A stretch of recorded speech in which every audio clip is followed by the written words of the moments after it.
అండి రాణం చేతి వంటలో ఈరోజు అయితే బెండకాయతో చారు అయితే చేద్దామండి. గిన్నె అయితే పెట్టేసాను, ఆయిల్ పోసాను, కోబి గింజలు కూడా వేసేసానండి. ఇప్పుడైతే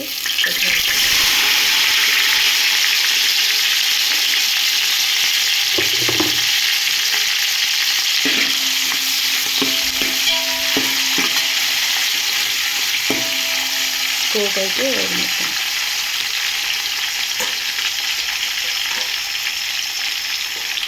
కోప అయితే వేగిందండి. బెండకాయ ముక్కలు వేసాను.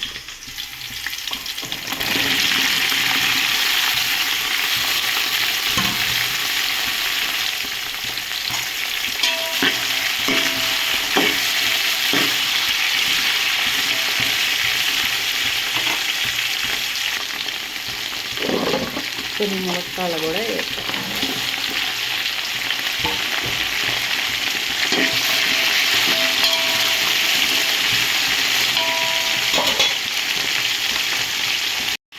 టమాటా ముక్కలు కూడా వేసానండి.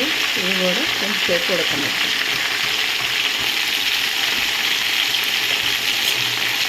బెండకాయ ముక్కలు అయితే మధ్యన వెళ్ళి ఉప్పు వేస్తాం.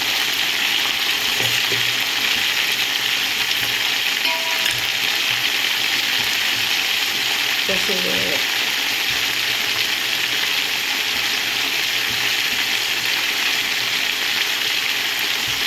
కారం వేస్తాం.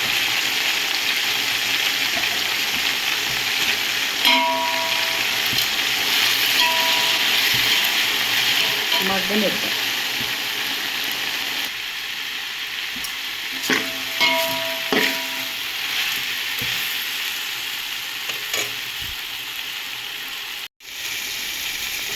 ఇవన్నీ అయితే ఇప్పుడు కారాలన్నీ వేసాం కదండి, అన్నీ మగ్గిపోయినాయి. ఇప్పుడైతే చింతపండు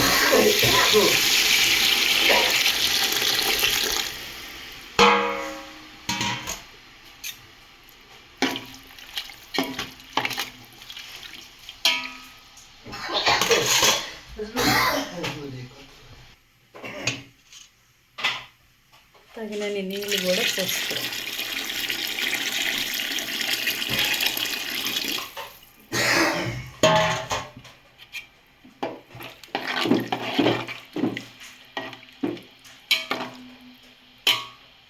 పులుసును బాగా మరగనిద్దాం.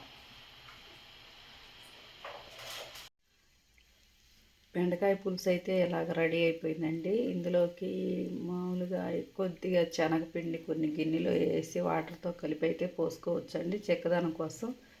అది నాకు ఈరోజు ఇంట్లో లేదు, అందుకని కందిపప్పు అయితే కొంచెం ఉడికించి ఇందులో కలిపేస్తాను.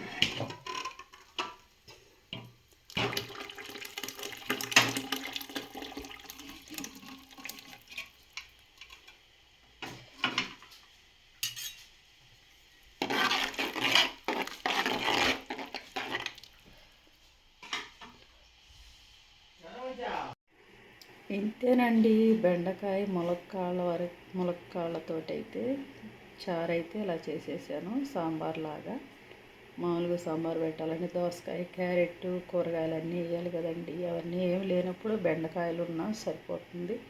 బెండకాయ ములక్కాళ్ళతోటి ఇలాగా సాంబారు చారు చేశానండి. వీడియో కానీ నచ్చినట్టయితే లైక్ చేయండి.